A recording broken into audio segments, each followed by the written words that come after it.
इसलिए सदगुरु कबीर से जब किसी ने पूछा कि इस धरा पर, इस ब्रह्मांड में भक्ति के सामने कोई वस्तु है जिसकी तुलना की जा सके? सदगुरु कबीर ने इतना ही कहा कि अरब खरबलों दर्ब है, उदय अस्तलों राज, भक्ति महात्म ना तुले, ई सब कोने काज। उन्होंने कहा कि वस्तु तो छोड़ो, उदय से अस्त तक राज्य हो किसी का, कहा जाता है अंग्रेजों का राज्य था पूरी धरती पर, उसके राज्य में कभी सूर्यास्त नहीं होता था। सदगुरु कहते हैं उदय से अस्त तक किसी का राज्य हो, अरबों खरबों की संपत्ति हो, फिर भी भक्ति महात्म ना तुले। भक्ति की महिमा के आगे ये तुलना में ही नहीं है। ऐसी कोई वस्तु इस धरा पर नहीं जो भक्ति से तुलना की जा सके। लेकिन सवाल यह उठता है कि वो भक्ति क्या है? भक्ति का अर्थ क्या है? क्योंकि आज तो भक्ति चारों ओर दिखाई तो पड़ती है, आप कहीं भी चले जाएं भक्ति का स्वरूप नजर आता है, और हम जो देखते हैं हमें लगता है यही तो भक्ति है।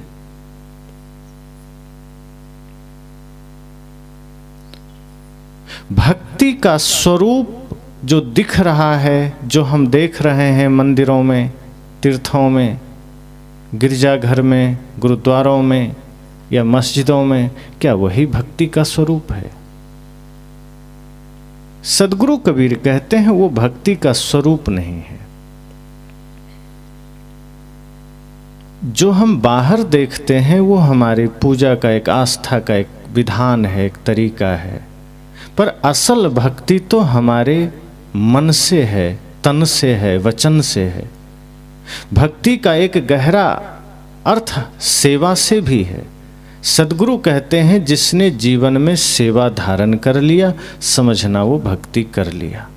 भक्ति साधारण भी नहीं है। जितना साधारण हम समझते हैं भक्ति, उतना साधारण नहीं। आज भक्ति हो, चाहे सेवा हो, चाहे सत्संग हो, उसके पीछे कोई ना कोई कामना होती है, कोई ना कोई स्वार्थ होता है। सदगुरु कहते हैं भक्ति भी करिए तो बिना स्वार्थ, बिना कामना के, बिना किसी इच्छा के, बिना किसी स्वार्थ के। अगर भक्ति ऐसी हो पाई तो समझना भक्ति हुई। और भक्ति का अर्थ ही है जहाँ जो गुरु हमें राह दिखा रहे हैं, जो महापुरुषों ने हमें पथ दिखाया, उस पर चलना, अपने जीवन के दिए को जलाना और जगत में प्रकाश फैलाना। भक्ति का अर्थ यह नहीं है किसी के पीछे भागना। भक्ति का अर्थ यह भी नहीं है मंदिरों का चक्कर लगाना। बुद्ध तो कहते हैं अपना दिया जलाना, अपदीपो भव। जहां पूर्ण भक्ति जागृत हुई तो आप अपने भीतर के दिए को जला सकेंगे। और अगर आपके हृदय में दीप जले ज्ञान के, आपके हृदय में दीप जले यथार्थ बोध के, तो समझना कि भक्ति हो गई। भक्ति का अर्थ है जहां समस्त सृष्टि के प्रति करुणा के भाव हुए। भक्ति का अर्थ है जहां समस्त प्राणियों के प्रति प्रेम स्नेह का भाव हुआ। अभी भक्ति और सत्संग भी हमारा स्वार्थ में होता है, पूजा भी स्वार्थ में होता है। जो व्यक्ति भगवान की भी पूजा करता है वो भगवान से प्रेम करके नहीं करता कि चलो भगवान से प्रेम है, राम से प्रेम है तो पूजा हो रही। वो अपने लिए करता है, अपने स्वार्थ के लिए करता है। आप सबने सुनी होगी एक कहानी, एक आदमी जोश जोश में आकर बहुत ऊंचा पेड़ पर चढ़ गया, और जब ऊपर चढ़ा नीचे देखता है तो प्राण कपने लगे कि तो बहुत ऊंचा है, उतरे कैसे। अब तो पैर कांप रहे हैं, हृदय कांप रहा है। तो जब विपत्ति आती है तब भगवान की याद आती है, पहले नहीं आती।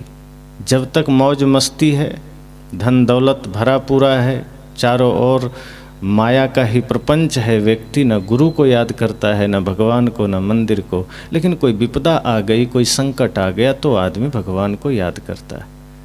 जो लोग हनुमान के भक्त हैं उन्हें ही देखिए, जब तक वे घर में होते हैं फिल्मी गीत सुनते हैं, फिल्मी गीत बजाते हैं। हनुमान जी को मुश्किल है कि याद करते होंगे, कि हनुमान चालीसा का पाठ करते होंगे, लेकिन गलती से कहीं मरघट चले गए, डर लगने लगा, तब हनुमान जी याद आ गए। जय हनुमान ज्ञान गुण सागर।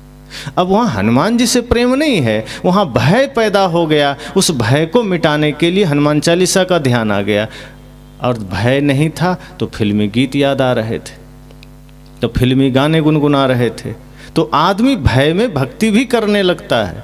आदमी लालच और भय, ये दो के कारण भक्ति करता है, पूजा करता है। वो आदमी चढ़ा, जब देखा कि अब उतरना मुश्किल है, पैर कांप रहे हैं, हृदय घबरा रहा है, तब भगवान की याद आई और मन ही मन प्रार्थना किया कि प्रभु सकुशल अगर हम इस पेड़ से नीचे उतर गए तो उतरते ही आपके मंदिर में बढ़िया शुद्ध देसी घी का लड्डू और 11,000 रुपया चढ़ाएंगे। अब इतना जो बोला तो एक भीतर खुद एक आत्मशक्ति जागृत हुई। जब हम कुछ संकल्प लेते हैं तो हमारी ही शक्ति जागृत होती है, बाहर से शक्ति मिलती नहीं। एक आभास हुआ जैसे कि अब हम उतर जाएंगे। लगा भगवान को इतना लालच दे दिए हैं, बचा तो लेंगे ही। तो हिम्मत करके थोड़ा सा उतरा, काफ़ी दूर उतर आया, तब सोचता है कि 11,000 रुपये महंगाई में तो बहुत होता है।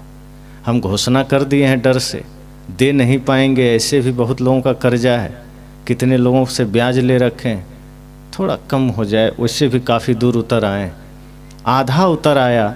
अब सोच रहा है कि 11,000 तो बहुत बोल दिए, फ्लो में बोल गए।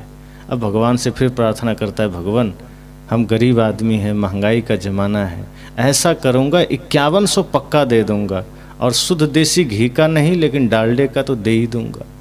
अब फिर हिम्मत किया, लगभग 25% बचा, वो उतर गया था। अब फिर नीचे देखता है कि अब तो मैं गिर भी गया तो हाथ पैर थोड़ा सा चोट लगेगी, टूटेगी भी नहीं। और 5,000 कोई कम थोड़े होता है। 20 दिन 30 दिन मेहनत करेंगे तब 5,000 कमाएंगे, ये सब भगवान को दे देंगे। और वैसे भी भगवान करेंगे क्या पैसे का। बहुत गणित लगाने लगा। उसके बाद उसके मन में आया कि प्रभु क्षमा करना, 5,000 भी बहुत होता है, लड्डू का आप क्या करेंगे, वैसे भी पुजारी खा जाएगा, तो मैं 2100 रुपया पक्का आपको दे दूंगा। और लगभग उतर ही गया, 5% बचा, नीचे अब आने ही वाला है। कहा प्रभु 2100 रुपया भी तो बहुत होता है, मैं तो लगभग उतर ही गया हूँ, ऐसा करूँगा 100 रुपया तो दे ही दूँगा। और जैसे ही नीचे उतरा, कहा प्रभु क्षमा करना, ना कभी इतना ऊंचा चढ़ूँगा ना 1 रुपया दूँगा, अब आप अपने पास रहिए। ये हमारी भक्ति है। भय से भक्ति का जन्म होता है, भय से मंदिरों का निर्माण हुआ है। लालच में किसी ने स्वर्ग का लालच दिया कि तुम्हें स्वर्ग मिलेगा तो भक्ति हो गई, किसी ने भय दिखा दिया तो भक्ति हो गई। किसी ने कहा स्वर्ग नहीं मिलेगा, तुम नरक में जाओगे, खौलते हुए तेल में उबाले जाओगे, आरे से काटे जाओगे, परिवार की हानि हो जाएगी, तो आदमी ने पूजा शुरू कर दिया। और ऐसे ऐसे पुरोहित समाज में है जो कहते भी हैं कि आओ मेरे पास, मैं ऐसी पूजा करा दूंगा कि सब कुशल रहेगा। और यहाँ ही नहीं, तुम्हारे पितर भी, पूर्वज भी तुम्हारे कुशल रहेंगे, उन तक भी हम पहुँचा देंगे सब कुछ। अब आदमी इसी चक्कर में भक्ति में लग गया, मंदिर जाने लगा। लेकिन असल सदगुरु कबीर कहते हैं असली बात यह है कि वह प्रेम और श्रद्धा में नहीं कर रहा, वो लालच में कर रहा है, डर में कर रहा है। हनुमान की उपासना भय में चल रही है, शिव जी की उपासना भय में चल रही है। जो शिव परम ध्यानी है, आज हमने अपनी नासमझी से उनको गंजेड़ी बना दिया, नशेड़ी 1 नंबर का, कि उनको गांजा चढ़ता है, भांग चढ़ता है। एक आदमी पी रहा था गांजा, तो संत ने कहा कि तुम भगवान शिव के भक्त हो, गांजा पी रहे हो, क्या आपको पता नहीं है, उन्हीं को चढ़ता है, इसलिए हम पी रहे हैं। और हम गांजा ही नहीं, भांग भी पीते हैं, शराब भी पीते हैं, सब शिव जी का प्रसाद है। संत ने कहा शिव जी तो जहर भी पिए थे, 1 आध दिन पी के देख लेना। ये नासमझी लाते कहाँ से हो तुम लोग। संत ने कहा कि शिव जी नशेड़ी थे कि गांजा पीते थे। अरे जो परम ध्यान में है वो ध्यानी आदमी गांजा पिएगा। अपनी मूर्खता को भगवानों पर क्यों टालते हो। हमने अपनी नासमझी को भगवान पर टालना शुरू कर दिया, उनको भी अपने जैसा बनाना शुरू कर दिया। सदगुरुदेव जी एक संस्मरण सुनाते थे, पटना की घटना। एक आदमी भगवान की पूजा करता था, शुगर हो गया था उसे, तो जब भी वो हलवा बनावे चीनी ना डाले। तो गुरुजी ने कहा कि मेरे भाई हलवा में चीनी क्यों नहीं डाला? कहा गुरुजी हमको शुगर हो गया। कहा तुमको हुआ कि भगवान को? कहने हम ही को हुआ। तो भगवान को चढ़ा रहे, उसमें तो चीनी डाल दो। कहा भगवान थोड़े खाएंगे, हम ही ना खाएंगे। तो हम खाएंगे तो हम भगवान को भी शुगर वाला बना लिए, उनके भी प्रसाद में हम चीनी नहीं डाल रहे हैं। तो हम शुगर मरीज हुए तो भगवान भी शुगर के मरीज हो गए।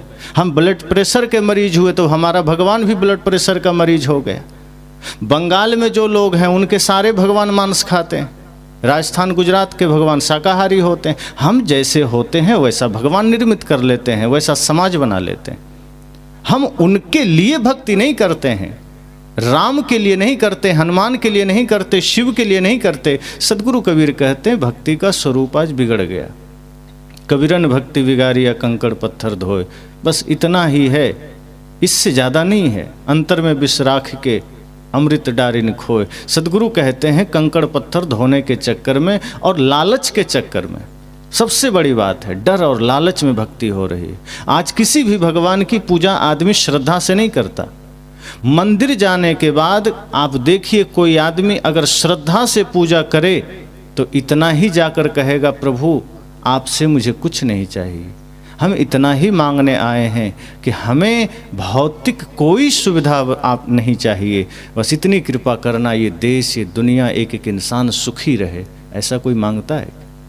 आदमी जाता है मंदिर, प्रभु कृपा करना एक फैक्ट्री और मिल जाए, कृपा करना बेटा पास हो जाए, कृपा करना बच्चे हो जाएं, कृपा करना धन संपत्ति हो जाए, जमीन बढ़ जाए। और तो और आदमी इतना नासमझ है कि अपने लिए वहाँ जा कर के धन मांग रहा है, और जैसे ही ध्यान पड़ोसी का आया, प्रभु कृपा करना हमें तो धन देना, पड़ोसी को नरक दे देना, उसका घर भी तोड़ देना, वो नरक में चला जाए, उसका बेटा बीमार हो जाए, हम ये कामना लेकर जा रहे हैं। संत कहते हैं ये भक्ति नहीं, ये तो डर है, स्वार्थ है, ईर्ष्या है, लालच है। इस सारे विकारों में हमारी सेवा भक्ति चल रही है। हम गुरु के पास भी जाते हैं, निस्वार्थ भक्ति की कामना नहीं करते। हम गुरु के पास जाते हैं तो कुछ न कुछ मांगने चले जाते हैं, भौतिक सुविधा मांगने चले जाते हैं। गुरु जी कृपा करना मुकदमा में विजयी हो जाएं, गुरु जी कृपा करना आशीर्वाद देना पोता पास हो जाए, यही तो मांगते हैं। कृपा करना खेत लिए हैं और बढ़ जाए, और खरीदें, और धान बढ़े, और गेहूं बढ़े, यही तो बढ़ाने जाते हैं। एक आदमी मुझे फ़ोन किया, उसने कहा गुरुजी मेरी भैंस चोरी हो गई, ज़रा बताना कहाँ है अभी। मैंने कहा थाने में जाओ। हम थाना है क्या? अरे भैंस चोरी हुआ है, तुम्हारा मन चोरी हो जाए तो फ़ोन करना मेरे पास। मन कहाँ जा रहा है, क्यों जा रहा है, इसका समाधान बता सकता हूँ। अब भैंस कहीं चली जाए वो मैं कैसे बताऊँगा? उसने कहा नहीं बहुत लोग बता देते। मैं कहा वहीं चले जाओ। ये भैंस तुम्हारी कहाँ गई, कौन ले गया, ये हम कैसे जानेंगे? लेकिन ऐसे भी नासमझ हैं समाज में जो बताने के लिए बैठे हैं। अब 10 लोग आए तो 5 का सही भी हो जाता है, संजोग है, तुक्का बैठ गया तो वो 5 प्रचार करेगा कि नहीं मेरा तो बता ही दिया। अब 4 ही दिशा है तो 4 में कोई तो दिशा में गया ही होगा। अब मान लो संजोग बसा तो कह दिया पूरब गया और उसका पूरब ही गया हो, मिल जाएगा, खुश तो होगा ही, धन्यवाद तो देगा कि सही बता दिया। यही होता है। तो नासमझों की कमी नहीं, जो भक्ति का भी इस्तेमाल संसार के स्वार्थ के लिए करते हैं, निजी स्वार्थ के लिए करते हैं, और उसे ही भक्ति मान लिए, उसे ही पूजा मान लिए, उसे ही जीवन का लक्ष्य मान लिए। सदगुरु कहते हैं नहीं, भक्ति मतलब जहाँ कोई कामना नहीं, कोई स्वार्थ नहीं, कोई लालच नहीं, बस जिसमें स्वयं के जीवन के लिए शुभ भाव और समस्त सृष्टि के लिए शुभ भाव, अपने लिए निर्मल भाव, पवित्र भाव, मन वचन कर्म से, और जगत के लिए वही निर्मलता, वही पवित्रता कि जहाँ देखो वहीं पावन, जहाँ देखो वहीं निर्मलता। अगर ऐसा है, सेवा का भाव है मन में, सेवा का, एक दूसरे के प्रति समर्पण का भाव है, परिवार में समर्पण का भाव है, और कर्तव्य का भाव है, खान पान निर्मल है, पवित्र है। इस सारे सद्गुण जब हमारे जीवन में हैं तो समझना भक्ति तो है ही। भक्ति भी उसी में से एक है। सेवा, भक्ति, ज्ञान, इस सब एक दूसरे के पूरक हैं। अगर एक भी जागृत हुआ मतलब सब जागृत होगा। अब कोई कहे मेरे पास ज्ञान है लेकिन भक्ति नहीं, तो समझना ज्ञान भी नहीं। कोई कहे मेरे पास भक्ति है ज्ञान नहीं, तो समझना भक्ति भी नहीं। इस सब शब्द का खेल है। बात एक ही है कि मन का निर्मल हो जाना, मन का निष्कपट हो जाना, निष्काम हो जाना। और हम कहीं भी जाएं तो कुछ मांगने ना जाएं। गुरु से भी हम मांगे नहीं, गुरु से हम इतनी ही प्रार्थना करें कि गुरु कृपा करें कि हमारा मन निर्मल बना रहे, हमारी भक्ति दृढ़ रहे, हमारा जीवन सेवा में बीते। लेकिन सदगुरु कहते हैं ऐसी है दीवानी दुनिया, भक्ति भाव नहीं बूझे जी। कोई आवे बेटा मांगे, यही गुसाई दीजिए जी। सदगुरु कहते हैं दुनिया तो ऐसी दीवानी है कि वो भक्ति बूझते ही नहीं, भाव बूझते ही नहीं।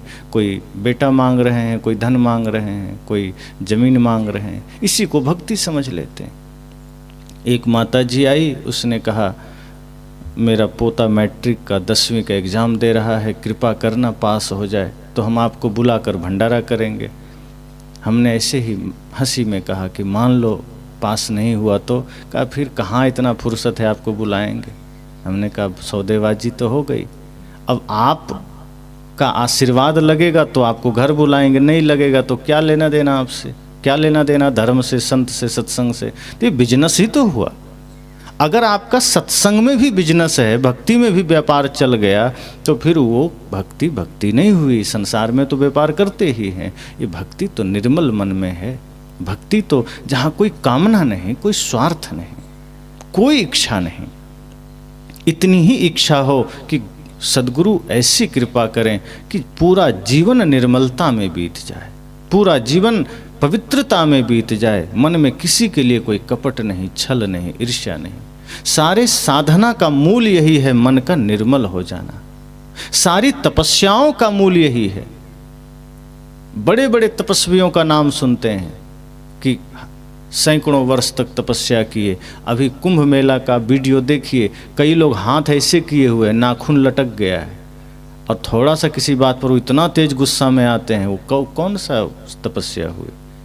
तपस्या का मतलब है आपका मन का निर्मल हो जाना, मन पवित्र हो जाना, कि जो कोई गाली दे तो जवाबो नहीं दीजिए। इस तरह से हमारे भीतर का जो तमस प्रवृत्ति है वो मिट जाए।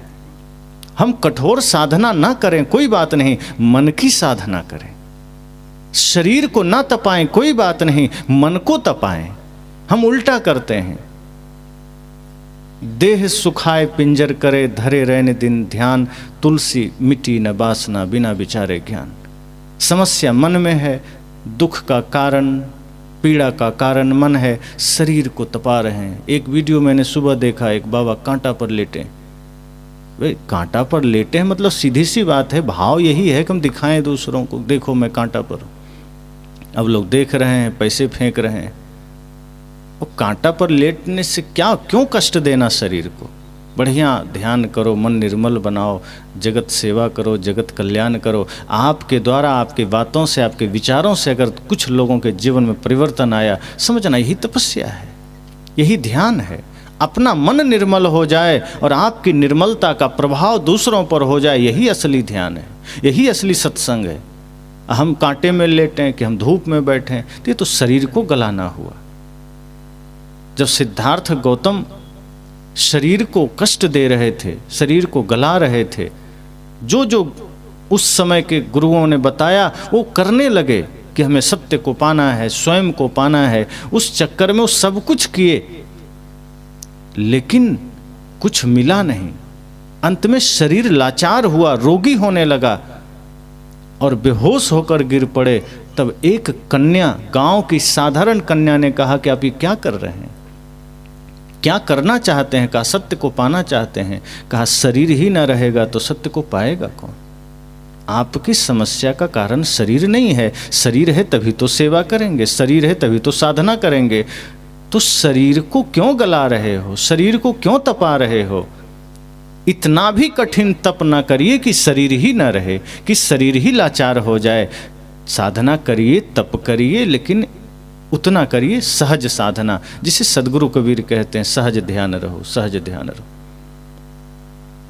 कहा जाता है, सिद्धार्थ ने कहा कि बड़े बड़े शास्त्र और बड़े बड़े गुरु जो बात हमें ना बता पाए, एक साधारण सी कन्या ने छोटे शब्दों में बता दिया कि शरीर कारण नहीं है आपकी समस्याओं का। शरीर कोई उपद्रव नहीं करता है, उपद्रव मन करता है, और आप शरीर को थका रहे हो, शरीर को छका रहे हो। आपके मन का दोष है, मन कारण है, और आप शरीर को पीड़ा दे रहे हो। तब उनके भीतर एक चेतना जगी कि नहीं, मन है कारण। और फिर उन्होंने गहरे ध्यान को अपनाया, और उस गहरे ध्यान के बाद धीरे धीरे धीरे धीरे मन को शुवश किया, और जब माया के उस पार खड़े हुए तब पता चला कि बुद्धत्व तो मेरे पास ही था, ज्ञान तो मुझ में ही था, बाहर कोई कठोर तप की जरूरत नहीं। कठोर तप का निषेध है, ऐसा नहीं कि कोई भी तप का निषेध है। तप तो चाहिए ही जीवन में, तपस्या चाहिए, लेकिन कठोर नहीं जिसमें शरीर को गलाना पड़े कि अभी ठंडी है तो बर्फ़ की सिल्ली लगा के बैठ जाएं। ये नासमझी है कि सब लोग सड़क में चल रहे हैं तो अपना खेत खेत में चलने लगे। ये उल्टा चलना हुआ, इससे कुछ मिलता नहीं। कि गर्मी का समय है तो चारों तरफ अग्नि डाल के बैठ गए, तो ये सब नासमझी है। सदगुरु कहते हैं ये भक्ति का स्वरूप नहीं है। भक्ति का स्वरूप है कि आप निर्मल बन जाइए और अपनी निर्मलता से दूसरों को भी शीतल करिए। अपनी वाणी इतनी मधुर कर लीजिए, अपना चित्त इतना मधुर कर लीजिए कि आप तो सदैव आनंद में रहिए, दूसरे को भी आनंद बांटिए, दूसरे को भी प्रेम बांटिए, दूसरे को भी करुणा बांटिए। अपना आनंदित होने के चक्कर में दूसरे को नुकसान मत करिए, दूसरे को पीड़ा मत दीजिए। मन में किसी भी प्रकार का विकार रहेगा तभी मन में दूसरे को सताने या दूसरे की निंदा का भाव आएगा, दूसरे की आलोचना का भाव आएगा। मन निर्मल रहेगा तो कोई भाव नहीं आएगा। इसलिए भक्ति का रंग अगर चढ़ाना है वास्तव में तो निस्वार्थ होना पड़ेगा, कोई कामना नहीं चाहिए, निष्काम होना पड़ेगा। जहाँ स्वार्थ है वहाँ भक्ति हो ही नहीं सकती, चाहे वो राम की हो, चाहे कृष्ण की हो, चाहे बुद्ध महावीर कबीर की हो, सारी भक्ति झूठी होगी। फिर वो सिर्फ लालच में होगा कि हम करें और कुछ मिल जाए, व्रत करें कुछ मिल जाए। लोगों ने कह दिया कि एकादशी करोगे सीधे स्वर्ग मिलेगा, अब एकादशी करने लगे। लोगों ने कहा पूनम व्रत करोगे सीधे सतलोक में निवास होगा, हम करने लग गए।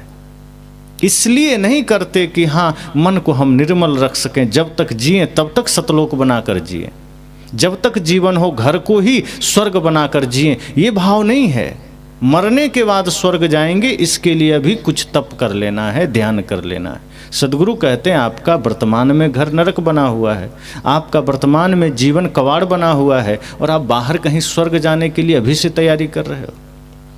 स्वर्ग की तैयारी का अर्थ है वर्तमान में घर को मंदिर बनाना, वर्तमान में जीवन को स्वर्ग बनाना। अगर आपका आपस का व्यवहार मधुर है तो यही तो तप है।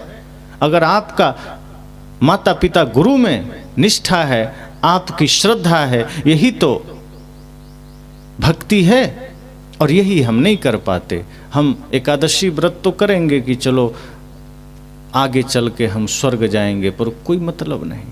व्रत एकादशी हम करते हैं लेकिन मन हमारा सधता नहीं, इंद्रियां सधती नहीं। सदगुरु कहते हैं 5 ज्ञानेंद्रियां, 5 कर्मेंद्रियां और 1 मन, इन 11 को साध लेना, यही एकादशी व्रत है। ज़्यादा कुछ नहीं करना। भूखे रहोगे शरीर को थोड़ा लाभ हो जाएगा, पेट को कुछ अच्छा आराम मिल जाएगा, इससे ज़्यादा कुछ नहीं होगा। ये नहीं कि भूखे रहने से भगवान मिल जाएंगे। तो कितने भिक्षुक हैं, भिखारी हैं, बेचारे 2-2, 3-3 दिन भूखे रहते हैं। कितने जानवर हैं 15-15 दिन तक भूखे रहते हैं, तो सबको भगवान मिल जाते। भूखे रहने से भगवान नहीं मिलते। आप नियमित, आयुर्वेद में कहा गया कि समय समय से उपवास करेंगे तो शरीर को स्वास्थ्य मिलेगा, इससे ज़्यादा कुछ नहीं। लेकिन अगर शांति पाना है, मुक्ति पाना है, तो मन को उपवास में रखना पड़ेगा। मन उपवास में नहीं है, मन को हम भोजन दिए जा रहे हैं। मन को हम खुला छोड़ दिए कहीं भी जाए, और मन का साधन ये आँख नाक कान है, ये जगह जगह जा जा करके मन को भोजन दे रहा है और मन हमें विचलित करता है। सद्गुरु कहते हैं उपवास करना है तो मन का करना, तन का जरूरी नहीं है। मन को रोकना, मन रुका तो आपकी इंद्रियां रुकेगी, और मन नहीं रुका तो इंद्रियां भी नहीं रुकेगी। इसलिए भक्ति सरल नहीं है कि मंदिर गए और भक्ति हो गई, कि गुरु से दीक्षा लिए आरती हुई और भक्ति हो गई।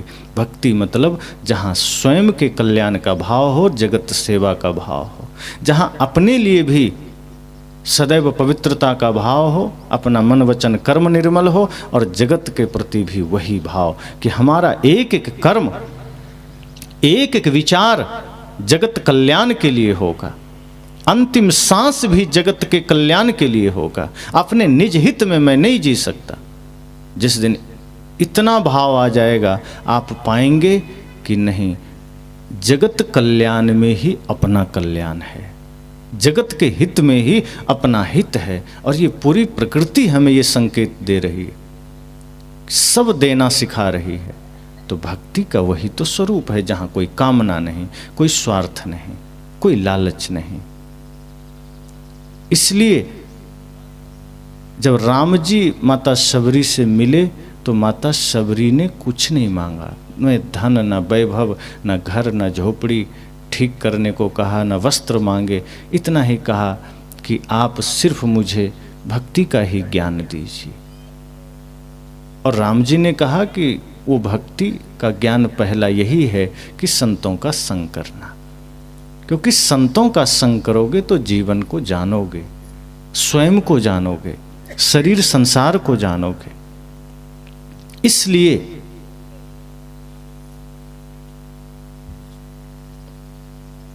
भक्ति का स्वरूप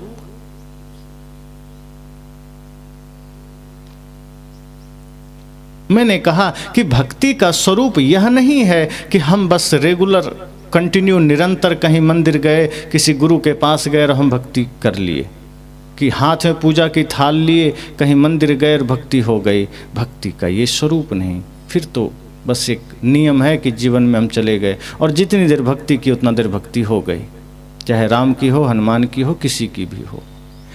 हमें यह देखना है कि हमारे जीवन में, हमारे चिंतन में भक्ति का रंग है कि नहीं।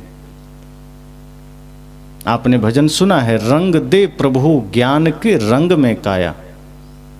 एक शिष्य अपने गुरु से कहता है, हे सद्गुरु, हे प्रभु, हमारे जीवन को, हमारे मन को ज्ञान के रंग में रंग देना। वो ये नहीं कहता कि हे प्रभु मेरे जीवन को, मेरे मन को धन के रंग में रंग देना, मकान के रंग में रंग देना। शिष्य नहीं कहता। अगर वो कहेगा तो गुरु नहीं कर सकते ना। अब गुरु से कोई मांगने जा रहे हैं कि गुरुजी धन दे देना, तो गुरुजी खाद्य विभाग का कोई हेड थोड़े हैं कि वो धन दे देंगे। अब समाज में जो खाद्य बंटवारा करते हैं उनके पास जाइए, खाद्य मंत्रालय से मिल जाएगा। अब गुरुजी जिस विभाग को संभालते हैं वो चीज़ नहीं मांगते हैं। कई लोग माँ गंगा से बेटा मांगने जाते हैं, तो माँ गंगा डीलर थोड़े है सब चीज़ का कि चलो बेटा दे देंगे। भाई जो जहाँ जो चीज़ मिलती है वो लीजिए ना। गुरु से जो मिल सकता है, गुरु से जो आप पा सकते हैं, आप वो मांगते नहीं हैं। गुरु आपके मन का स्वास्थ्य दे सकते हैं, गुरु आपके जीवन में आध्यात्मिक सौंदर्य भर सकते हैं, गुरु आपको आनंद दे सकते हैं, गुरु आपको आत्मिक शांति दे सकते हैं। और वो हम कभी मांगना ही नहीं चाहते, हम उसकी कभी चर्चा ही नहीं करते, हम भौतिक चीज़ें मांगने जाते हैं। शिष्य कहता है, गुरुजी कृपा करना, ज्ञान के रंग में रंगना। मुझे संसार का रंग नहीं चाहिए, मुझे दुनियादारी का रंग नहीं चाहिए। ऐसे ही जन्मों जन्मों से ये मन दुनिया के रंग में रंगता आया है। ये मन पहले ही बदरंग हो चुका है, बेरंग हो चुका है। मुझे अब संसार का रंग नहीं चाहिए। इस मन पर न जाने क्रोध ने, काम ने, अहंकार ने, ईर्ष्या ने, द्वेष ने कितने रंग चढ़ा रखे हैं।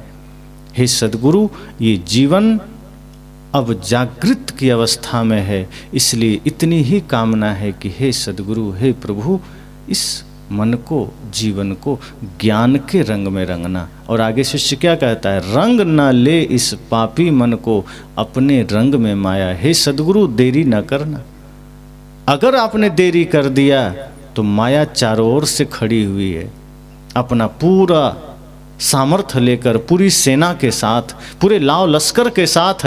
अगर गुरुजी आपने देरी किया मन को ज्ञान में रंगने से, तो ये माया झट से चढ़ जाएगी और वो अपने रंग में रंग लेगी।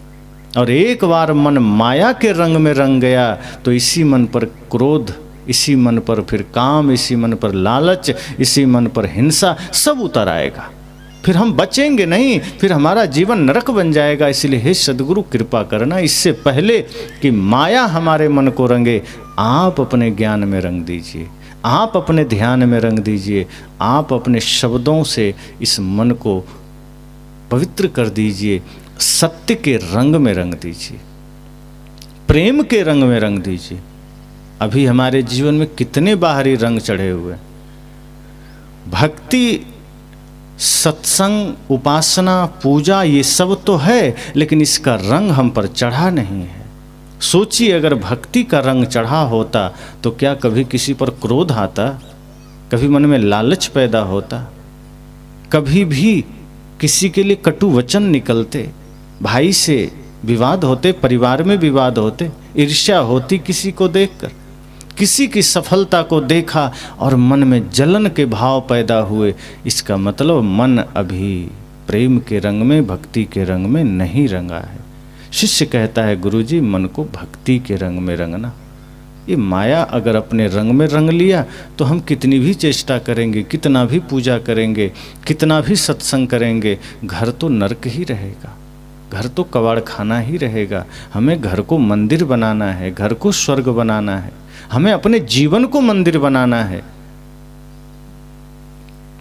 और फिर शिष्य क्या कहता है, हे गुरुजी, जो शबरी पर रंग चढ़ा था, जिस रंग रंगी थी मीरा, भक्त सुदामा तुलसी रंगे थे, जिस रंग रंगे कबीरा।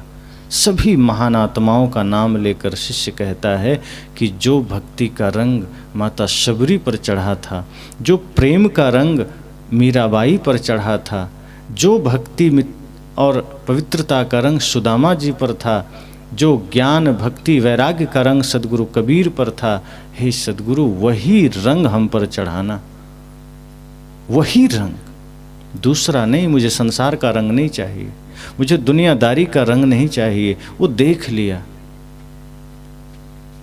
दुनिया के सारे रंग हमने देखे हैं, दुनिया के सारे हाव भाव हमने देखे हैं, चारों ओर सिवा दर्द के कहाँ कुछ मिलता है। संसार में जहाँ जाओ पीड़ा ही तो है, संसार में जहाँ भी जाओ घृणा के अलावा कहीं कुछ दिखता नहीं। जिसके घर जाइए वही आदमी दुखी है, सुखी कोई मिलता ही नहीं। शिष्य कहता है, गुरुजी ये दुख दर्द का रंग हमें नहीं चाहिए। मैं खुद के जीवन में दुख महसूस करता हूँ और मैं जब किसी से जाता हूँ कि अपना दुख सुनाऊं, वो आदमी हमसे ज़्यादा दुखी नजर आता है। सद्गुरु कबीर ने कहा है ना, सुखिया ढूंढत मैं फिरूं, सुखिया मिला न कोय, जिसके आगे दुख कहूँ सो पहले उठे रोए। सद्गुरु कहते हैं कि मैं सुखी ढूंढने गया कि मेरे जीवन में दुख है, पीड़ा है, जरा किसी से अपनी दिल की बात कर ले। कभी कभी आप सबको भी ऐसा लगता होगा कि काश मेरी दिल की बात मैं किसी से कह पाता। और आप अपने घनिष्ठतम मित्र से, परिवार से, सगे संबंधी से कहने की चेष्टा भी करते हैं, और आप दो चार बातें कह नहीं पाते हैं कि सामने से वो कह उठता है। क्या करें, हमारे जीवन में भी यही बात है, हम भी ऐसे ही दर्द में हैं, ऐसे ही पीड़ा में हैं। हालांकि पहले तो कहेगा आदमी, आप पूछिए कैसे हो, कहेगा अरे सब बढ़िया, कोई दिक्कत नहीं। लेकिन उस बढ़िया के पीछे कितना दुख छिपा है, कितना दर्द छिपा है, आपको आगे समय देंगे तो पता चलता जाएगा। और वो आदमी फिर कहने लगता है, क्या करें, भाई से बंटवारा हो गया, पिताजी बात नहीं मानते, माँ भी छोटे भाई की तरफ है, पत्नी भी बात नहीं मानती, दुनिया भर की शिकायतें लेकर बैठा है, बिजनेस में भी घाटा लग गया, खेती में भी धान अभी नहीं बिका, दुनिया भर की सारी बातें एक एक बातें आती जाएगी। ऐसा मालूम पड़ेगा कि इस धरती पर उससे ज़्यादा लाचार, उससे ज़्यादा दुखी कोई नहीं। फिर आपको लगेगा कि मैं अपना दुख सुनाने आया था, तो मेरे से बड़ा इसका दुख। और आदमी कहता है कि क्या कहें, हमसे ज़्यादा दुखी इस पूरे धरती पर कोई नहीं होगा। ऐसा लगता है पूरी धरती के लोगों की वो समीक्षा कर लिया कि हम ही सबसे दुखी हैं। सद्गुरु कहते हैं यही तो चारों ओर है, संसार में यही तो है। संसार का रंग अगर चढ़ गया, माया का रंग चढ़ गया, तो कहीं भी जाओगे दुख नजर आएगा। लेकिन सद्गुरु से प्रार्थना यही है कि हे सद्गुरु, जो ज्ञान भक्ति वैराग्य का रंग आपने चढ़ाया, जो प्रेम का रंग आपने चढ़ाया, वो मुझे भी चढ़ा देना। क्योंकि संसार का रंग चढ़ तो जाता है, लेकिन वो सिवाय दुख दर्द पीड़ा के कुछ नहीं देता। और दुनिया इसी रंग के पीछे भाग रही है। संसार के लोग दुख पाते हैं, फिर चाहते हैं यही हो जाए, संसार का विस्तार ही तो चाहते हैं। और संसार के विस्तार में आनंद नहीं है, शांति नहीं है। संसार के विस्तार में व्यवस्थाओं का विस्तार हो जाएगा, सुविधाओं का विस्तार हो जाएगा, लेकिन आपके भीतर शांति का विस्तार नहीं होगा। लेकिन दोनों चाहिए ना, धन तो चाहिए ही, धर्म भी चाहिए, बाहर का विस्तार भी चाहिए, शांति भी चाहिए। हम एक ही तरफ दौड़ने लग जाते हैं। अब जैसे ट्रैक्टर है, अब एक चक्का ट्रैक्टर का खोल के उसमें एक चक्का साइकिल का दे दीजिए तो क्या होगा, वो बैठ जाएगा, नहीं चलेगा। हम यही जीवन में करते हैं कि हमारा बाहर का विस्तार का चक्का तो ट्रैक्टर क्या जेसीबी की तरह है, और जो धर्म का है, सेवा का है, साधना का है, भक्ति का है, वो चक्का एकदम खिलौना वाला गाड़ी का लगा दिए, साइकिल का भी नहीं लगाए। अब वो गाड़ी चलती ही नहीं है, तो कदम कदम पर हम दुखी होते हैं। इसलिए बड़े बड़े धनपति आते हैं कभी तो कहते हैं गुरुजी सब कुछ है मेरे पास, पता नहीं दुख क्यों है। क्योंकि बाहर सब कुछ है ना, दुख मिटाने का कोई प्रयास आपने किया ही नहीं, दुख मिटे इसकी चेष्टा नहीं की। मैंने प्रथम दिन कहा था कि जो पंजाब में जो भक्त हमें बुलाए थे, जो यूएस से रहते हैं, अमेरिका, उन्होंने यही बात कहा कि गुरुजी मेरे पास किसी चीज़ का अभाव नहीं, 4-5 देशों में मेरा बिजनेस है, यूरोप में, कनाडा में, यूएसए में, ऑस्ट्रेलिया, न्यूजीलैंड तक में, लेकिन अब तक मैं पीड़ा में था। शराब पी पी करके मैं मन को शांत करता था, जब भी दर्द होता था कोई शांति नहीं, चारों तरफ अशांति का जीवन था, तो मैं शराब पी लेता था, मांस खाता था। पर आपको सुना, उस दिन से पता चला कि ये धन तो बड़े साधारण हैं, ये जो शांति का धन है इसके सामने ये दुनिया का धन तो छोटा धन है, कुछ नहीं। और उस दिन से मेरे जीवन में एक परिवर्तन आया और मैंने मांस छोड़ा, शराब छोड़ा, और अब दीक्षा लेने का संकल्प है। अब मुझे सुख मिला है, अब मुझे शांति का थोड़ी सी झलक मिली है। सोचिए, जिनके पास धन नहीं है वो उसी धन के लिए पूरा जी जान लगाने की चेष्टा में है कि मिल जाए तो शायद सुख मिलेगा, और जिनको मिला हुआ है वो कह रहे हैं हम दुखी हैं, रो रहे हैं, थोड़ी भी शांति नहीं है। लेकिन जब आध्यात्मिक चेतना जगी, थोड़ा सा ध्यान धर्म की बात भीतर में आई, तो सुख का आभास हुआ, शांति का आभास हुआ। यही है जीवन में। ऐसे कितने लोग मिलते हैं, मिले हैं जो यही बात करते हैं। बाहर कोई कमी नहीं है, बाहर से हम संपन्न हैं, लेकिन भीतर में दरिद्रता है, भीतर में विपन्नता है। एक शिष्य, एक सज्जन बल्कि झोला में पैसा भर के गुरु के पास गया, पूरा रुपये का बंडल भरा था, 2-4-5 करोड़ तो होगा ही। बड़ा सा बंडल लेके गुरु के पास चरणों में रखा, गुरुजी मैं बड़ा गरीब आदमी हूँ, ये थोड़ा रख लीजिए। तो अगल बगल शिष्य खड़े थे, कहा कैसा आदमी, इतना पैसा रख रहा है, कह रहा है गरीब आदमी। जब इतना देने आया है तो इसके पास होगा कितना। जो आदमी एक झोला बंडल भर के पैसा दे रहा है वो गरीब कैसे हो सकता है। गुरुजी ने भी कुछ नहीं कहा ठीक है रख दो। कहा गुरुजी क्षमा करना, मैं बड़ा गरीब आदमी हूँ, बस ये थोड़ी सी सेवा स्वीकार कर लेना। वो रख के चला गया।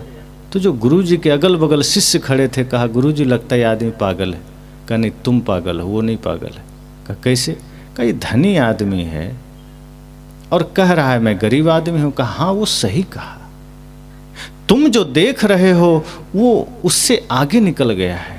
तुम जितना दूर तक उसे देखने की चेष्टा कर रहे हो वो वहां खड़ा नहीं है, उससे आगे निकल गया है, क्योंकि इस धन दौलत में उसने जीवन बिताया है और वो शांति नहीं पाया, और भीतर उसकी दरिद्रता है, भीतर विपन्नता है, भीतर गरीबी है। ये अमीरी तो बाहर की है जो छूटेगी, और उसने जान लिया है कि ये बाहर का धन है, इससे हम धनी नहीं हो सकते। और जो चीज़ उसके भीतर नहीं है वो प्रेम है, सत्य है, भक्ति है, जो वो नहीं है। और जिसके ना होने से आदमी गरीब होता है, जिसके ना होने से आदमी विपन्न होता है, जिसके ना होने से दरिद्र होता है, और उसने ये जान लिया है कि हमारे भीतर भक्ति का धन नहीं है, हमारे भीतर प्रेम का धन नहीं है, ये बाहरी धन है जो कभी ना कभी छूटना तो है ही। जो हो सकता था हमें हमारे धनी होने का कारण वो नहीं है। गुरु जी ने कहा इसलिए वो ये दे कर गया है, वो समझ गया है कि हमारा जीवन सुखी तभी हो सकता है जब भक्ति का धन आएगा। और मैं कहा करता हूँ, आप एक चीज़ विचार करिए कि जब तक मीराबाई महलों में थी, दास दासियाँ थे, सोने चांदी हीरे जवाहरात सब थे, तब तक वो कभी नहीं कही कि मैं धनी हो गई या मैंने सब कुछ पा लिया। लेकिन जिस दिन छोड़ दिया सब, फकीरी का वेश धर लिया, सारे गहने जेवर आभूषण का त्याग कर दिया, और जब जंगल निकल गई, गलियों में निकल गई, तब कहा पायो जी मैंने राम रतन धन पायो। तब पायो। अब इसका अर्थ क्या है? जब तक था, संसार जिसे धन समझता है, संसार जिसे वैभव समझता है, उसमें वो जन्म ली, पली बढ़ी, तब तक कहा नहीं कुछ नहीं, गरीबी है जीवन में, मन में गरीबी है, भीतर गरीबी है, क्योंकि शांति नहीं है। और जो हृदय शांति से रिक्त है वो गरीबी ही तो है। लेकिन जब परमानंद का धन का पता चला, प्रेम का धन पाया, नाम का धन, स्वयं को अर्थात आत्मा को जाना, तब कहा मैंने पा लिया। और वो पाने के बाद इतनी मगन हुई कि उन्होंने क्या कहा, ऐसी लागी लगन मेरा हो गई मगन। अब मगन हो गए, अब आनंद हो गया। यही बात सद्गुरु कहते हैं कि ये संसार का जो रंग है ये आपको विपन्न करता है, आपको दरिद्र करता है। भीतर जिस दिन प्रेम भक्ति का रंग चढ़ा, आपसे बड़ा संपन्न कोई नहीं। और ये सामंजस्य हमें बिठाना है। इसका अर्थ सद्गुरु यह नहीं करते कि आप बाहर से भी गरीब हो जाइए और भीतर संपन्न हो जाइए। सद्गुरु कहते हैं आप श्रम करिए, मेहनत करिए, शरीर को अच्छी व्यवस्था दीजिए, बढ़िया घर बनाइए, गाड़ी भी रखिए, कपड़े बढ़िया रखिए, रुपये पैसे रखिए, लेकिन ध्यान रखिए ये मात्र शरीर के साधन हैं, इसको बेहतर रख सकते हैं, रखिए, अच्छी बात है। आप मेहनत करते हैं, आपके पास धन है, अच्छी बात है, पर ध्यान रखना वो धन भी धर्म का कारण बन सके, वो धन अधर्म का कारण न बन सके। और यह ध्यान रखना कि ये मात्र शरीर के लिए है, अपने लिए भी करना है, स्वयं के लिए भी कुछ करना है। और स्वयं के लिए जो धन किया जा सकता है अर्जित, वो भक्ति का धन है, प्रेम का धन है। तो गुरु से शिष्य कहता है, गुरु जी ऐसी कृपा करना कि माया रंगे उससे पहले आप अपना रंग चढ़ा देना। अगर आपने देरी किया तो माया तो तैयार ही बैठी है हमें रंगने के लिए। थोड़ा सा सावधान हुए कि ये कचरा चढ़ जाएगा मन पर। और एक बात और है, संसार का मार्ग बड़ा साधारण मार्ग नहीं है, ये बड़ा ही चिकना मार्ग है, नीचे का मार्ग है। यहाँ कुछ भी करने के लिए आपको मेहनत नहीं करना पड़ता। मेहनत सदैव अच्छा करने के लिए करना पड़ता है, गलत करने के लिए कोई मेहनत की आवश्यकता नहीं है। आपने कभी नहीं सुना होगा किसी चोर से कि तुम्हें क्या लगता है कि हम सस्ते में चोर बन गए, बहुत मेहनत की है चोर बनने के लिए, बहुत कॉलेज गए हैं, पढ़े हैं, 4 साल का कोर्स किए हैं तब चोर बने। किसी ने कहा चुपके कब चोर बन गया आपको पता भी नहीं चला, धीरे धीरे चोर में PhD हो गया, अब दूसरे को भी ट्रेनिंग दे रहा है। एक शराबी से आपने सुना है कि तुम्हें क्या लगता है, बैठे बैठे शराबी बन गए। कितनी मेहनत लगी है शराबी बनने में, सिर्फ मन को ढीला छोड़ा वो शराबी बन गया, मन को ढीला छोड़ा वो जुआरी बन गया, मन को थोड़ा सा ढीला छोड़ा वो चोर बन गया, वो क्रोधी बन गया, वो लालची बन गया। कुछ नहीं करना पड़ता। गलत बनने के लिए कोई मेहनत नहीं, हल्का सा लगाम ढीला करिए, मन गलत जगह खुद चला जाएगा। लेकिन अच्छा बनने के लिए मेहनत करनी पड़ती है, श्रम करना पड़ता है। शिष्य कहता है गुरुजी अगर आपने देरी किया तो ये माया तैयार बैठी है, ये कब हमको हिंसा के मार्ग पर ले चले जाए, ये कब हमें नफरत के मार्ग पर ले चले जाए हम जानते नहीं हैं, और हम उसके अधीन हो जाएंगे, हम कुछ कर नहीं पाएंगे।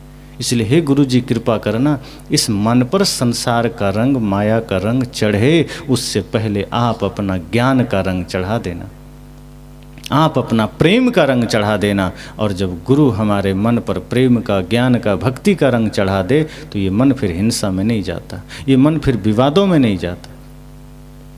इसलिए कि संसार का मार्ग सरल है। अनादिकाल से, जन्म जन्म से हम संसार में आ रहे हैं, हमें संसार का अनुभव है, माया का अनुभव है, हिंसा का अनुभव है, अत्याचार का अनुभव है। जितने बुरे कर्म हो सकते हैं ये मन सबका अभ्यासी है। इसलिए शिष्य कहता है गुरुजी अगर आपने कृपा नहीं की तो मन खुद उसी में चला जाएगा जो परिचित मार्ग है। ये संसार का, माया का मार्ग परिचित मार्ग है, यहाँ मन जल्दी जाता है। किसी को गाली नहीं सिखाना पड़ता बच्चे को, आप कविता और दोहे और भजन सिखा सिखा के परेशान हो जाइएगा, वो महीना भर में एक सीखेगा। लेकिन गाली के लिए कहिएगा नहीं गाली नहीं देना, तब तक नहीं देना कहते कहते 2-4 उसको आ जाता है, उसके लिए प्रयत्न नहीं करता।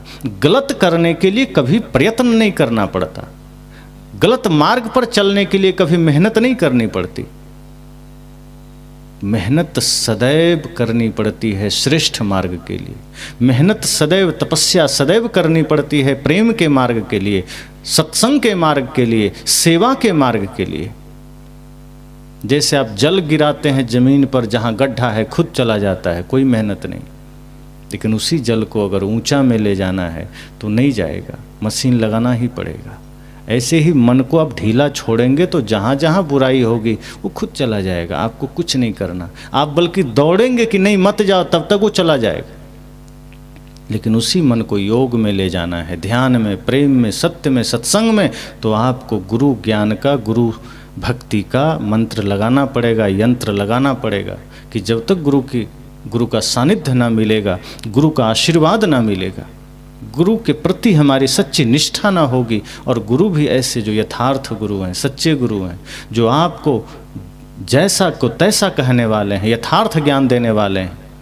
ये सस्ता नुस्खा गुरु नहीं जो मंत्र और आशीर्वाद से ही स्वर्ग मोक्ष बांटते हों। सदगुरु कबीर के ज्ञानों को जीवन में, सदगुरु कबीर के विचारों को जीवन में धारण करने वाले गुरु जो आपको शुद्धतम मार्ग दिखा सकते हैं। तो ऐसे गुरु के पास जब आप जाते हैं, नेह लगाते हैं, गुरु से लगन लगाते हैं, तब जा कर के मन पर ज्ञान का रंग चढ़ता है, भक्ति का रंग चढ़ता है। पर समस्या यह है कि गुरु से लगन भी हम नहीं लगा पाते। भजन आपने सुना है, गुरु से लगन कठिन मेरे भाई। अब ये क्यों कहा? क्योंकि संसार से लगन तो लग जाता है, माया से भी लगन लग जाता है, दुनियादारी धन दौलत से लगन लग जाता है, सरलता से लग जाता है। पर गुरु से लगन लगाना हो तो बड़ी मेहनत होती, हम नहीं लगा पाते। लेकिन जब तक लगन लगे बिन काज न सरी हैं। संत कहते हैं, सदगुरु कहते हैं कि लगन नहीं लगाओगे तो काम भी नहीं बनेगा। इसलिए शिष्य कह रहा है कि हे सदगुरु कृपा करना, जो आपने रंग माता शबरी पर चढ़ाया, जो प्रेम भक्ति ज्ञान वैराग्य का रंग आपने मीराबाई पर चढ़ाया, जो सुदामा जी पर चढ़ाया, सदगुरु कबीर पर चढ़ा, वही रंग में हमको रंगना। क्यों? क्योंकि काले पीले रंगों का है ये जग सारा। ये पूरा संसार तो यही काला पीला रंग से भरा है। और जो इस संसार के रंग में रंग जाता है फिर वो बदरंग हो जाता है। ये हिंसा का रंग बदरंग ही तो है। संसार का रंग मतलब क्या? जहाँ क्रोध का रंग है, हिंसा का रंग है, जहाँ घृणा का रंग है, जब हमारे मन पर घृणा का रंग चढ़ा तो हमें किसी से घृणा हो जाती। जब हमारे मन पर हिंसा का रंग चढ़ा तो मन में बात बात पर हिंसा के भाव जगेंगे। अब हिंसा का मतलब ये बस नहीं होता कि आपने किसी का गला काट दिया। हिंसा का मतलब ये तो शारीरिक हिंसा हुई। सद्गुरु कहते हैं हिंसा 3 प्रकार की है। एक शरीर से किया जाने वाला, एक वचन से किया जाने वाला, एक मन से किया जाने वाला। तो वाचिक हिंसा, कायिक हिंसा और मानसिक हिंसा, तीनों में खतरनाक है मानसिक हिंसा। शरीर से जो हिंसा होती है, शरीर से आप किसी को मारते हैं, चाहे व्यक्ति को चाहे किसी जीव को, तो वो तो हिंसा है ही। लेकिन उससे खतरनाक है जो मन से आप किसी को मारते हैं, क्योंकि शरीर से जो कुछ भी हम करते हैं वो तो दिखता है। आप किसी को मारिए तो पुलिस पकड़ कर ले जाएगी, आपको दंड होगा। लेकिन मन से किसी को आप मारते रहिए तो कोई देख पाएगा, लेकिन वो भीतर परिणाम उतना ही भयंकर लेकर आएगा जितना कि शरीर से आपने मारा है। मन से की गई हिंसा का पाप भी उतना ही विशाल होता है जितना तन से किया गया है। वाणी से की गई हिंसा का पाप भी उतना ही होता है। अब मन से हम कितने लोगों को बुरा भला कह देते हैं, आप जरा सोचिए। बाहर से हम धर्मात्मा बन जाते हैं, दानी बन जाते हैं। कई बार ट्रेनों में आप देखेंगे कोई भिक्षुक आ गया कुछ मांगने, तो मांग बैठा किसी से, तो वो उस समय तो निकाल कर दे देता है, लेकिन बाद में कहता है कहाँ से सब चोर उचक्का आ गया, भिखारी सब हमारे ही पास आ गया, मर काहे नहीं जाता। ये शब्द बोल पड़ा। अब उसका दिया हुआ दान किसी काम का रहा? मन से सोच लिया ना कि वो मर जाए, हिंसा हो गई, इसका मतलब वो दान खत्म हो गया। और कई बार ऐसा होता है कि एक बार आया आप नहीं दिए, वो बेचारा फिर दोबारा लौटा, फिर मांगा, फिर आप नहीं दिए। अब 3-4 बार जैसे ही घूमा तो आदमी कहता है नहीं देंगे तो बार बार आते रहेगा, चलो इसको 5 रुपये दे के हटाओ। मन से घृणा का भाव करके कि दे के हटाओ, ये दोबारा इधर दिखाई नहीं देना चाहिए। आपने दे दिया तो आपको तो लगा चलो मैंने दे दिया, पर वो देना किसी काम का न रहा, क्योंकि साथ में घृणा भी आपने दे दिया, साथ में नफरत भी आपने दे दिया।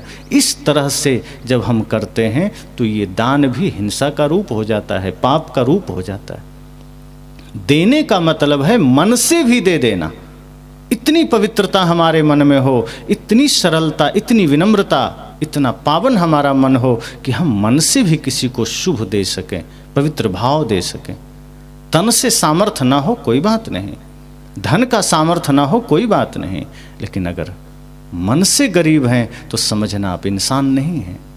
हो सकता है कोई धन का गरीब हो सकता है, तन का कमज़ोर हो सकता है, पर मन का कमज़ोर होना तो ये अपनी बात है कि हम जानबूझकर मन का कमज़ोर बने हुए हैं। हम बुरे मार्ग पर हैं इसलिए मन का कमज़ोर हैं, माया के अधीन हैं इसलिए मन के कमज़ोर हैं।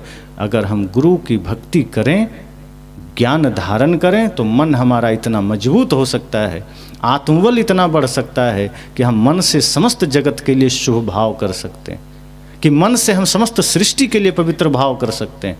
मैंने कल कहा था, आंखें खुले तो जगत के अच्छाई को देखना, बंद करो तो अपनी बुराई को देखना। ये तो कर सकते हैं। अगर ये ना कर सके तो इंसान काहे का। इसलिए सद्गुरु कहते हैं कि अगर मन से भी आपने हिंसा किया तो वो हिंसा का रंग, इसका मतलब मन पर चढ़ा हुआ है। और जब मन पर हिंसा का रंग है तो वो भले ही कर्म में नहीं उतरा, लेकिन चिंतन में तो उतर गया। और जो हिंसा के भाव चिंतन में आ गए तो समझना हिंसा के पाप का भागी बन गए। इसलिए संत से निवेदन करता है साधक, गुरु से निवेदन करता है कि गुरुजी, काले पीले रंगों का मेला है ये जग सारा, इस दुनिया के सभी रंगों से तेरा रंग है न्यारा। शिष्य कहता है कि गुरुजी, इस दुनिया के सभी रंग से आपका रंग न्यारा है। ये तो सही बात है। संसार का रंग बदरंग तो है ही, दुनिया भर के रंग हम जीवन में जीते जीते चढ़ा लेते हैं। कभी कुसंग में पड़ कर के कुसंग के सारे रंग चढ़ जाते हैं। परिवार में रह कर के कितने उतार चढ़ाव के रंग चढ़ते हैं। ऊंच नीच जो भी है भाव बिगड़ते हैं, रंग रंग ही तो है। कुसंग का रंग चढ़ा कि दुनिया भर के सारे विकारों का रंग चढ़ा। लेकिन हे सद्गुरु, आपका रंग सबसे न्यारा है। इस संसार में तो तमाम पाप के रंग हैं, अत्याचार के रंग हैं, छल के रंग हैं, कपट के रंग है। ये संसार रंगा हुआ है, लेकिन आपका रंग न्यारा है, आपका सबसे विलक्षण है, अलग है। इस दुनिया के सभी रंगों से तेरा रंग है न्यारा, जिनको लागा ये रंग ये तेरा, कोई उतार न पाया। जिस पर ज्ञान का रंग चढ़ गया, जिस पर प्रेम का रंग चढ़ गया, उसे कोई उतार नहीं सकता, कोई उतार नहीं पाया, न उतारने का जरूरत है। वही रंग शाश्वत रंग बन जाता है। जिसके जीवन में प्रेम जागृत हुआ, समझना वही ध्यानी हो गया, ज्ञानी हो गया, प्रेमी हो गया, वही धार्मिक हो गया। सिर्फ शब्दों की बात नहीं है कि बाहर से हम धार्मिक हो गए, बाहरी चिन्हों से हम धार्मिक बन जाते हैं, आचरणों से नहीं बनते। बाहर से वेशभूषा तिलक माला लिए धार्मिक बन गए, ये तो सरल काम है, ये तो बड़ा सस्ता है। बहुत से लोग कुंभ मेला में भी क्या करेंगे आप देखेंगे, अधिकांश जो बिहार से ट्रेनें जाती है 4 महीना पहले से दाढ़ी बढ़ाना लोग शुरू कर देते हैं ताकि टिकट ना लगे, और खैनी चूना खाते हैं, वही चूना का तिलक लगा लेते हैं, और माला तो मिलता ही है बाजार में, पहन लिए, ट्रेन में सवार हो गए, अलख निरंजन बोलते हुए कुंभ मेला पहुंच जाएंगे। तो बाहर से बनने में कितना देर लगा, थोड़ा सा देर, थोड़ी दाढ़ी बढ़ानी पड़ी, समय सबसे ज़्यादा दाढ़ी बढ़ाने में लगा, उसके बाद तिलक लगाने में, माला पहनने में थोड़ा भी देर नहीं लगा। तो बाहर से बन गए, क्षण भर में बन गए। लेकिन भीतर बनना ये असली तपस्या है, ये असली साधना है, ये असली बात है। बाहर कपड़े चाहे कोई भी हो, बाहर तिलक ना हो कोई बात नहीं, बाहर वेशभूषा साधारण हो कोई बात नहीं, भीतर जिसने आचरण को जीवंत बना लिया, पवित्र बना लिया, जिसने सुंदर बना लिया, समझना वो साधु हो गया, साधक हो गया, चाहे आपके ही वस्त्र में क्यों ना हो। और जनक जी तो विदेह कहा है ना राजा होते हुए, विदेह मतलब जो देह का भाव से मुक्त हो गया, जिसके भीतर जिसके मन में देह की कोई अवस्था रही नहीं, वो विदेह हो गया, देह में रहते हुए देह से ऊपर उठ गए, और वो राजा थे। सद्गुरु कहते हैं कोई भी व्यक्ति जो संसार के रंग का त्याग कर दिया, जो कुसंग का त्याग कर दिया, तो समझना उसका जीवन, उसके जीवन में भक्ति का, ज्ञान का, प्रेम का, सत्य का रंग चढ़ गया, और वही असली साधक है, वही असली साधु है। और फिर उसके जीवन से ये रंग कभी उतरता नहीं है, बल्कि वो दूसरों को भी इसी रंग में रंगता है। फिर वो सामर्थ्य पैदा कर लेता है कि एक व्यक्ति जब सत्य मार्ग को स्वीकार कर लिया, एक भगवान बुद्ध ने परम सत्य को पाया, पूरी दुनिया को उस सत्य का संदेश दिया, और उसमें सम्राट अशोक सहायक बने। उनके ज्ञान के दीप को लेकर के पूरे विश्व में उन्होंने फैलाया। आज हम सब वही तो कर रहे हैं। उतना बड़ा सामर्थ्य ना सही, छोटे छोटे सम्राट अशोक तो बन ही सकते हैं, छोटे छोटे सम्राट अशोक का सामर्थ्य तो जागृत कर ही सकते हैं कि हम भी जगत में वही ज्ञान का दीप जला सकें, वही प्रेम का दीप जला सकें, वही भक्ति का दीप जला सकें। इसलिए गुरु से प्रार्थना किया शिष्य ने कि गुरुजी ऐसी कृपा करना कि हमारे जीवन में सदैव भक्ति का, प्रेम का, ज्ञान का रंग चढ़ा रहे, ताकि मैं भी उस सत्य के रंग में ऐसा रंग जाऊं, उस प्रेम के रंग में ऐसा रंग जाऊं कि मैं दुनिया को भी वो ज्ञान का, भक्ति का, प्रेम का रंग दे सकूं। वरना मेरे पास ऐसा क्या है जो मैं संसार को दे सकता हूं? जो भौतिक है, जो नश्वर है, वो मेरे पास है, और वो मेरे पास है कब तक ये तो भरोसा नहीं, और वो देने से भी क्या होगा। वो तो व्यवहारिक दृष्टिकोण से आवश्यकता है, वो दे भी दिया, लेकिन हम तो वो धन भी संसार को बांटें जो धन कभी बिखरे नहीं, जो धन कभी छूटे नहीं। कोई भूखा है, भोजन दे दीजिए, ये भी पुण्य है। प्यासा है, पानी दे दीजिए। कोई लाचार है, खड़े हो जाइए, सेवा कर दीजिए। किसी के वस्त्र नहीं, वस्त्र बांट दीजिए। दीनहीन है, अस्वस्थ है, स्वास्थ्य दे दीजिए।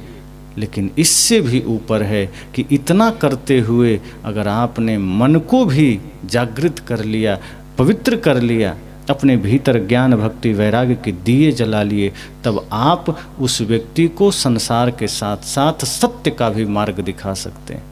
उसे बाहरी व्यवस्थाओं के साथ साथ आप परम शांति का भी सूत्र दे सकते हैं। और दोनों सामर्थ्य अगर आपके पास है तो यही तो सच्चा भक्त होना हुआ, यही तो सच्ची भक्ति हुई। तो सद्गुरु से प्रार्थना यही कि हमारे जीवन में यही भक्ति का रंग हो। वो कामना वाला नहीं चाहिए, स्वार्थ वाली भक्ति नहीं चाहिए कि बदले में कुछ मांग लिया, कुछ नहीं चाहिए। गुरु से प्रार्थना करिए बस इतना ही कि प्रभु कृपा करना कि मेरी भक्ति बनी रहे, मेरे जीवन में मन की निर्मलता बनी रहे, मेरे जीवन में मेरे कर्मों की पवित्रता बनी रहे। इससे ज़्यादा कोई चाह नहीं, कोई कामना नहीं।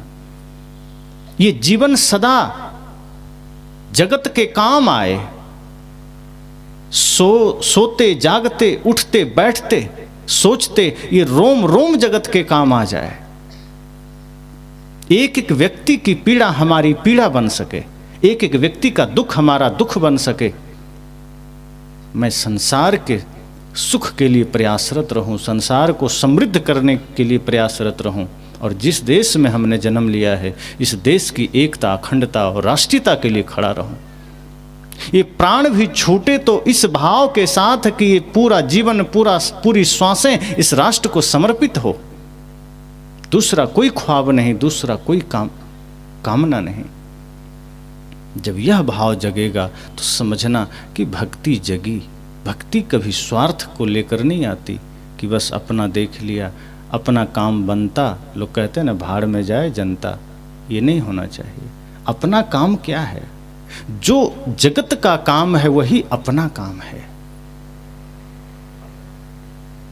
और ये प्रकृति शिक्षा दे रही है। सूरज इतना प्रकाश, इतना जीवन पूरे विश्व को देता है, ब्रह्मांड को देता है, बदले में क्या लेता है? ये नदियां अगर ना हो तो हम बोर में भी पानी नहीं देख पाएंगे। और ये आज नदियां हमसे क्या लेती है? हमसे कचरा ही तो ले रही है। हम नदियों को गंदा कर रहे हैं, नदियों में कचरा डाल रहे हैं। जो देश नदी को माता नहीं मानता वहाँ उन नदियों का जल पीने लायक है, पी सकते हैं, फिल्टर है। और जहाँ हम जिधर निकलो वहीं सब नदी को हमने माता मान करके पूजा शुरू कर दिया। उसमें इतनी गंदगी हम डाले जा रहे हैं कि कोई होश ही नहीं है। हम कुछ देते हैं तो गंदगी ही तो दे रहे हैं। ये धरती को हम क्या देते हैं? धरती सोना उगल रही है, अन्न उगल रही है, हमारे घर मकान सारे कार्य को धरती सह रही है, सब कुछ दे रही है। बदले में क्या देते हैं हम? ये वायु को हम क्या देते हैं जिसकी वजह से हम जिंदा हैं?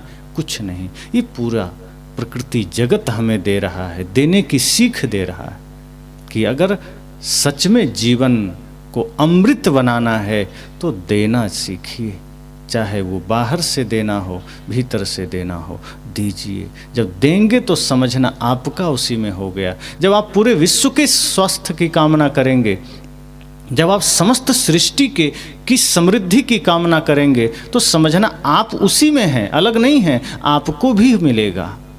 और जब हम सिर्फ निज हित के लिए कोई प्रार्थना करते हैं, कोई बात करते हैं, कोई प्रयास करते हैं, तो न वहाँ भक्ति है, न वहाँ सेवा है। फिर निज हित में थोड़ा सा कुछ भौतिक धन मिल जाएगा, लेकिन शांति नहीं मिलेगी। इसलिए सद्गुरु से शिष्य प्रार्थना करता है कि ऐसी कृपा करें कि ये जीवन भक्ति में रंगे, लेकिन भक्ति वो जो निष्काम हो, जिसमें कोई कामना नहीं, कोई मांग नहीं, कोई चाह नहीं। सदैव निर्मल, निष्काम, निष्कपट, निश्चल भक्ति। ऐसी भक्ति अगर जगे तो समझना भक्ति वास्तव में हम भक्त कहलाए। वरना होता तो यही है कि विषम परिस्थितियां जब आती है तो भक्त की भक्ति गायब हो जाती। प्रतिकूलताओं में साधक की साधना गायब हो गई, ज्ञानियों का ज्ञान गायब हो गया, पुजारियों की पूजा गायब हो गई। अनुकूलता में हम भक्त हैं, अनुकूलता में साधक हैं, अनुकूलता में पुजारी हैं, अनुकूलता में संत हैं। सद्गुरु कहते हैं ये सोचने की बात है कि जैसे अनुकूल माहौल है तो हम ठीक हैं, प्रतिकूल आया तो मन में सारे विकार उबाल मारने पड़े। ये नहीं है भक्ति। भक्ति असल में तभी होगी जब प्रतिकूलता में आप सम रह सकें। जैसे कि भगवान बुद्ध रास्ते में चलते हैं और कोई गाली दिया तो क्या पलट के गाली देते थे? मुस्कुरा देते थे, सौम्य शांत चेहरा लेके आगे बढ़ जाते थे। हमें कोई गाली दे, हम भले ही भक्त हैं, संत हैं, कोई गाली दे तो आंखें चढ़ जाती है कि ठीक है, मिलना कहीं दिखाएंगे। ये भाव जगता है। भक्ति है। भक्ति होगी तो ये भाव ही नहीं जगेगा। आप सोचेंगे उसका काम, उसको ऐसा करके शांति मिली, खुशी मिली, धन्यवाद, तुम इस करो, हमें कोई दिक्कत नहीं। अगर तुम्हें मुझे बुरा बोलकर आनंद मिलता है तो हम तुम्हारे आनंद में बाधक नहीं बनेंगे, ठीक। भक्ति प्रतिकूलता में दिखनी चाहिए, अनुकूलता में नहीं। अब नदी सूखी हो और कोई पार हो जाए और बाहर जाके खूब सीना ठोके कि देखो मैं नदी पार कर लिया, तो सूखी नदी पार करना कौन बहादुरी है? नदी लबालब पानी से भरा हो, धारा तेज हो और तब पार हो जाए, तब बहादुरी है। इसी तरह कोई भी विषम परिस्थिति आपके जीवन में नहीं है, किसी ने गाली नहीं दिया, किसी ने निंदा नहीं किया, एकदम सब तरफ प्रेम ही प्रेम है और तब आप शांत बैठे हैं, तो कौन सा ध्यान है? तब कौन सा वो भक्ति है? कुछ नहीं। भक्ति की, साधना की, आपके ध्यान की परीक्षा तब है जब कोई गाली दे दिया, किसी ने आलोचना कर दिया, किसी ने निंदा कर दिया, किसी ने शिकायत कर दिया, किसी ने हाथ उठा दिया और फिर भी शांति बनी रहे, फिर भी मन शांत रहे, फिर भी चेहरे पर कोई परिवर्तन न आए, तब समझना भक्ति हुई। तो ऐसी भक्ति चाहिए जहाँ मन निर्मल हो, जहाँ मन पवित्र हो। तो इस सत्र में दूसरे दिन के यही मंगल कामना कि हम सब भी सद्गुरु संतों से ऐसी ही प्रार्थना करें कि हे सद्गुरु, आपकी ऐसी कृपा हो कि हमारे जीवन में भी यही निर्मल, निश्चल, पवित्र भक्ति उतर सके, जहाँ मुझे कोई कामना ना हो, कोई स्वार्थ ना हो। हमारा मंदिर भी जाना हो, सत्संग भी जाना हो, अगर हम जाते हैं कोई हर्ज नहीं, लेकिन यह सोच कर जाइए कि वहाँ भी हम जाएंगे तो कुछ लेकर आएंगे, कुछ जीवन में परिवर्तन लेकर आएंगे। मान लीजिए आप राम जी के ही मंदिर जाइए, कोई हर्ज नहीं, तो यह संकल्प लेकर जाइए कि जो कुछ भी अच्छा राम जी के जीवन में था वो अच्छाई हमारे जीवन में भी आए। आप सद्गुरु कबीर के ही मंदिर में जाइए, वहाँ यह संकल्प लीजिए कि जो कुछ भी सद्गुरु कबीर का अद्भुत अनमोल ज्ञान है वो हमारे आचरण में उतरे। यह भाव अगर हुआ, अर्थात उनके ज्ञान के प्रति समर्पण हुआ, उनके आचरण के प्रति श्रद्धा हुई, तब असली भक्ति हुई, तब असली पूजा हुई। और अगर लालच में चले गए कि जाएंगे कुछ मांग लेंगे शायद कृपा मिल जाए, कि जाएंगे निवेदन करेंगे शायद उनका आशीर्वाद मिल जाए, तो इसका मतलब उनसे प्रेम नहीं है, उनके विचारों से प्रेम नहीं है, उनके ज्ञान से प्रेम नहीं है। बस ये कामना पूर्ति हो जाएगी ऐसा सुना है इसलिए चले गए, हनुमान जी की कृपा बरस जाएगी, हम संपन्न हो जाएंगे, धनी हो जाएंगे, इसलिए चले गए। वस्तुतः यह भक्ति ही नहीं है, यह सिर्फ व्यापार है। और व्यापार अगर मन में चल रहा है, सद्गुरु तो कहते हैं व्यापार अगर बाहर हो या भीतर उससे दुख ही पैदा होता है। और भीतर भी अगर हम धर्म में व्यापार का भाव लेकर गए कि बदले में संसार की कामना है, बदले में स्वास्थ्य की कामना है, बदले में कपड़े और मकान की कामना है, तो सद्गुरु कहते हैं ये तो फिर बहुत छोटी बात हो गई, ये तो एकदम महामूढ़ता की बात हो गई कि गुरु के पास खड़े हैं, साक्षात सद्गुरु के पास खड़े हैं और मांग भी रहे हैं कंकड़। अरे हीरा मांग सकते थे तो कंकड़ क्यों मांगना? और वो सब कंकड़ ही तो है जो यहीं रह जाना है। हीरा मांग सकते थे, उनसे तो अनमोल खजाना मांग सकते थे, और मांगा भी ये संसार की चीजें। तो ये नहीं होना चाहिए। इसलिए यही संकल्प हम सबका हो। इसी के साथ वाणी को विराम।